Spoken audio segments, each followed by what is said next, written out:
ओम नमो भगवते वासुदेवाय। भागवत पुराण दशम स्कंद 69वां अध्याय। देवर्षि नारद जी का भगवान की गृहचर्या देखना। श्री सुखदेव जी कहते हैं, परीक्षित, जब देवर्षि नारद ने सुना कि भगवान श्री कृष्ण ने नरकासुर भौमासुर को मारकर अकेले ही हजारों राजकुमारियों के साथ विवाह कर लिया है, तब उनके मन में भगवान की रहन सहन देखने की बड़ी अभिलाषा हुई। वे सोचने लगे, अहो, यह कितनी आश्चर्य की बात है कि भगवान श्री कृष्ण ने एक ही शरीर से एक ही समय 16,000 महलों में अलग अलग 16,000 राजकुमारियों का पानी ग्रहण किया। देवर्षि नारद इस उत्सुकता से प्रेरित होकर भगवान की लीला देखने के लिए द्वारका आ पहुँचे। वहाँ का उपवन और उद्यान खिले हुए रंग बिरंगे पुष्पों से लदे वृक्षों से परिपूर्ण थे। उन पर तरह तरह के पक्षी चहक रहे थे और भौरे गुंजार कर रहे थे। निर्मल जल से भरे सरोवरों में नीले, लाल और सफेद रंग के भांति भांति के कमल खिले हुए थे। कुमुद और नवजात कमलों की मानो भीड़ ही लगी हुई थी। उनमें हंस और सारस कलरव कर रहे थे। द्वारकापुरी में स्फटिक मणि और चांदी के 9 लाख महल थे। वे फर्श आदि में जड़ी हुई महामरकतमणि पन्ने की प्रभा से जगमगा रहे थे और उनमें सोने और हीरे की बहुत सी सामग्रियां शोभायमान थी। उसके राजपथ, बड़ी बड़ी सड़कें, गलियां, चौराहे और बाजार बहुत ही सुंदर सुंदर थे। घुड़साल आदि पशुओं के रहने के स्थान, सभा भवन और देव मंदिरों के कारण उसका सौंदर्य और भी चमक उठ रहा था। उसकी सड़कों, चौक, गली और दरवाजों पर छिड़काव किया गया था। छोटी छोटी झंडियां और बड़े बड़े झंडे जगह जगह फहरा रहे थे, जिनके कारण रास्तों पर धूप नहीं आ पाती थी। उसी द्वारका नगरी में भगवान श्री कृष्ण का बहुत ही सुंदर अंतःपुर था। बड़े बड़े लोकपाल उसकी पूजा प्रशंसा किया करते थे। उसका निर्माण करने में विश्वकर्मा ने अपना सारा कला कौशल, सारी कारीगरी लगा दी थी। उस अंतःपुर रनिवास में भगवान की रानियों के 16,000 से अधिक महल शोभायमान थे। उनमें से एक बड़े भवन में देवर्षि नारद जी ने प्रवेश किया। उस महल में मूंगों के खंभे, वैदुर्य के उत्तम उत्तम छज्जे तथा इंद्रनील मणि की दीवारें जगमगा रही थी और वहाँ के गरचे भी ऐसी इंद्रनील मणियों से बनी हुई थी जिनकी चमक किसी प्रकार कम नहीं होती। विश्वकर्मा ने बहुत से ऐसे चंदोवे बना रखे थे जिनमें मोती की लड़ियां की झालरें लटक रही थी। हाथी दांत के बने हुए आसन और पलंग थे, जिनमें श्रेष्ठ श्रेष्ठ मणि जड़ी हुई थी। बहुत सी दासियां गले में सोने का हार पहने और सुंदर वस्त्रों से सुसज्जित होकर तथा बहुत से सेवक भी जामा, पगड़ी और सुंदर सुंदर वस्त्र पहने तथा जड़ाऊ कुंडल धारण किए अपने अपने कामों में व्यस्त थे और महल की शोभा बढ़ा रहे थे। अनेकों रत्न प्रदीप अपनी जगमगाहट से उसका अंधकार दूर कर रहे थे। अगर की धूप देने के कारण झरोखों से धुआं निकल रहा था, उसे देखकर रंग बिरंगे मणिमय छज्जों पर बैठे हुए मोर बादलों के भ्रम से कूक कूक कर नाचने लगते। देवर्षि नारद जी ने देखा कि भगवान श्री कृष्ण उस महल की स्वामिनी रुक्मणी जी के साथ बैठे हुए हैं और वे अपने हाथों भगवान की सोने की झंडी वाले चवर से हवा कर रही है। यद्यपि उस महल में रुक्मणी जी के समान ही गुण रूप अवस्था और वेशभूषा वाली सहस्त्रों दासियां भी हर समय विद्यमान रहती थी। नारद जी को देखते ही समस्त धार्मिकों के मुकुटमणि भगवान श्री कृष्ण रुक्मणी जी के पलंग से सहसा उठ खड़े हुए। उन्होंने देवर्षि नारद के युगल चरणों में मुकुट युक्त सिर से प्रणाम किया और हाथ जोड़कर उन्हें अपने आसन पर बैठाया। परीक्षित, इसमें संदेह नहीं कि भगवान श्री कृष्ण चराचर जगत के परम गुरु हैं और उनके चरणों का धोवन गंगा जल सारे जगत को पवित्र करने वाला है। फिर भी वे परम भक्त वत्सल और संतों के परम आदर्श उनके स्वामी हैं। उनका एक असाधारण नाम ब्राह्मण्य देव भी है। वे ब्राह्मणों को ही अपना आराध्य देव मानते हैं। उनका यह नाम उनके गुण के अनुरूप एवं उचित ही है। तभी तो भगवान श्री कृष्ण ने स्वयं ही नारद जी के पांव पखारे और उनका चरणामृत अपने सिर पर धारण किया। नर शिरोमणि, नर के सखा, सर्वदर्शी पुराण पुरुष भगवान नारायण ने शास्त्रोक्त विधि से देवर्षि शिरोमणि भगवान नारद की पूजा की। इसके बाद अमृत से भी मीठे किंतु थोड़े शब्दों में उनका स्वागत सत्कार किया और फिर कहा, प्रभु, आप तो स्वयं समग्र ज्ञान, वैराग्य, धर्म, यश, श्री और ऐश्वर्यों से पूर्ण हैं। आपकी हम क्या सेवा करें? देवर्षि नारद ने कहा, भगवान, आप समस्त लोकों के एकमात्र स्वामी हैं। आपके लिए यह कोई नई बात नहीं है कि आप अपने भक्तजनों से प्रेम करते हैं और दुष्टों को दंड देते हैं।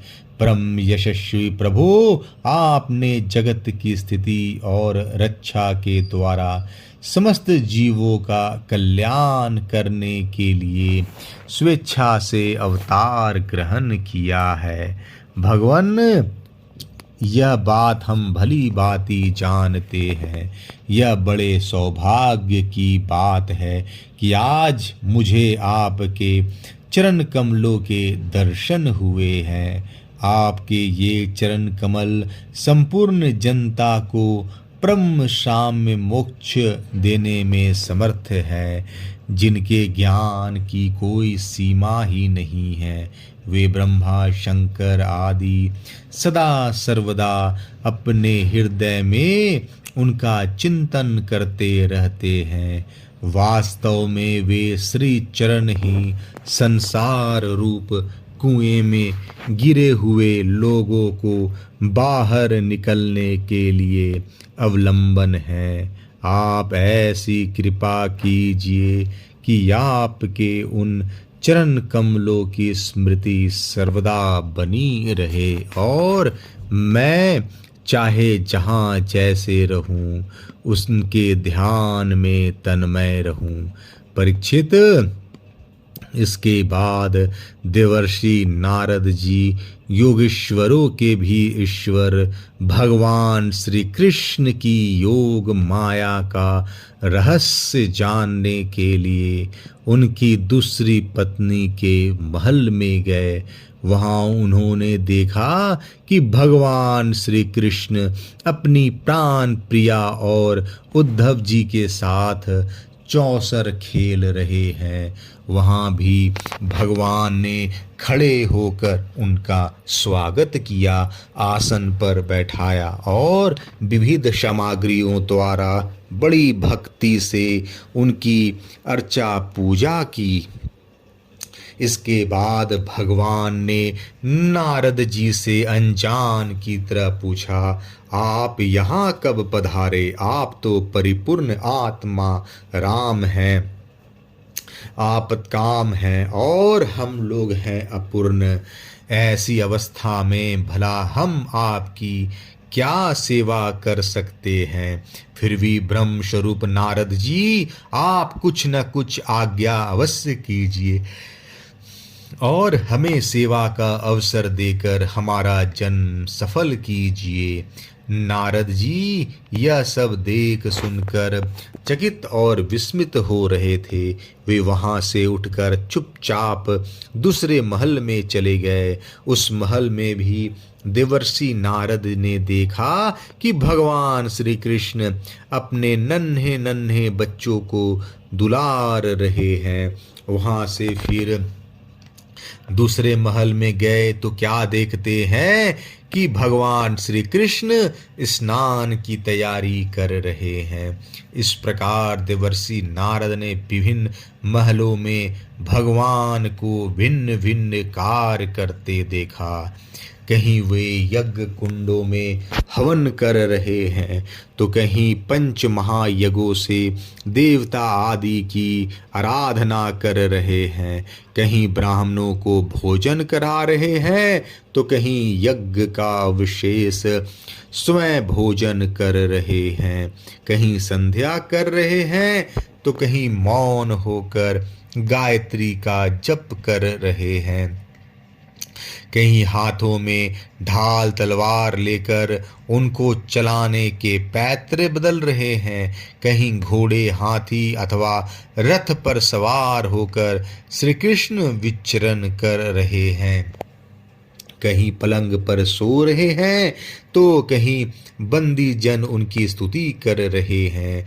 किसी महल में उद्धव आदि मंत्रियों के साथ किसी गंभीर विषय पर परामर्श कर रहे हैं तो कहीं उत्तमोत्तम वरांगनाओं से घिरकर जल कीड़ा कर रहे हैं।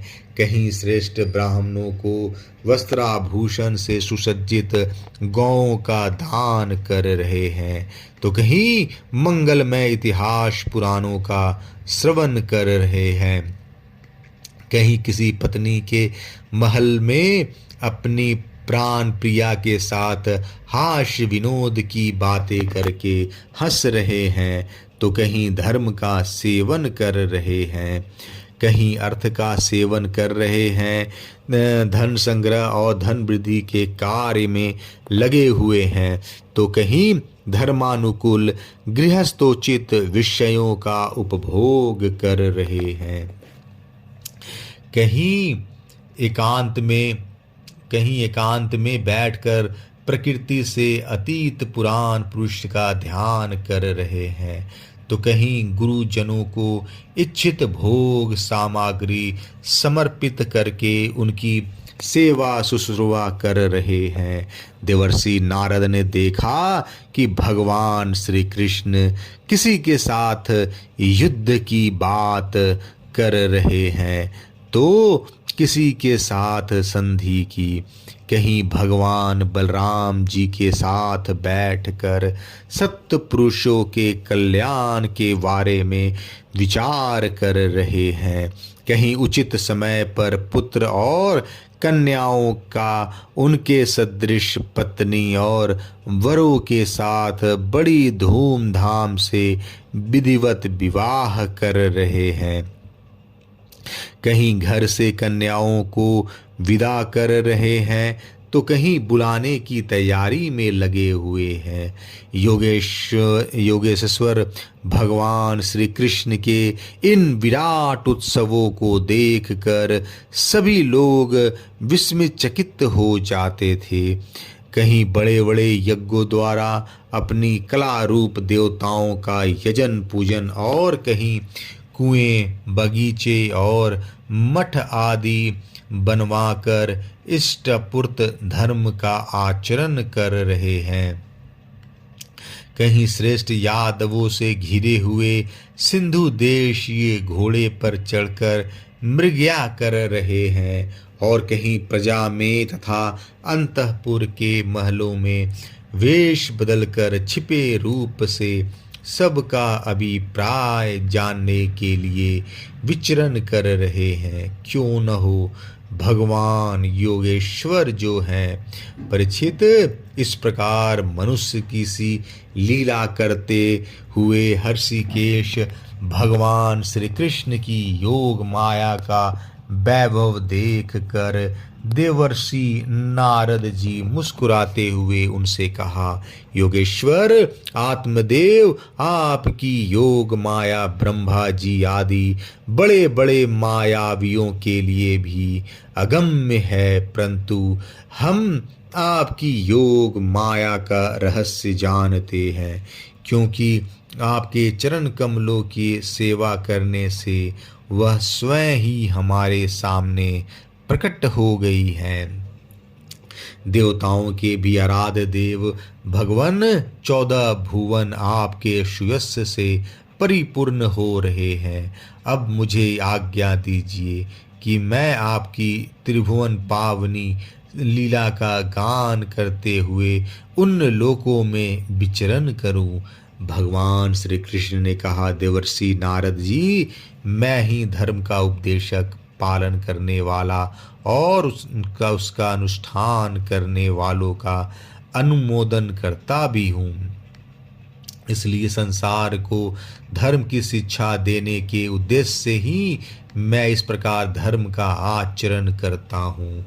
मेरे प्यारे पुत्र, तुम मेरी यह योग माया देख कर मोहित मत होना।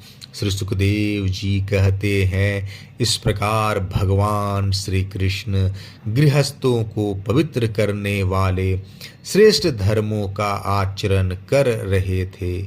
यद्यपि वे एक ही हैं, फिर भी देवर्षि नारद जी ने उनको उनकी प्रत्येक पत्नी के महल में अलग अलग देखा।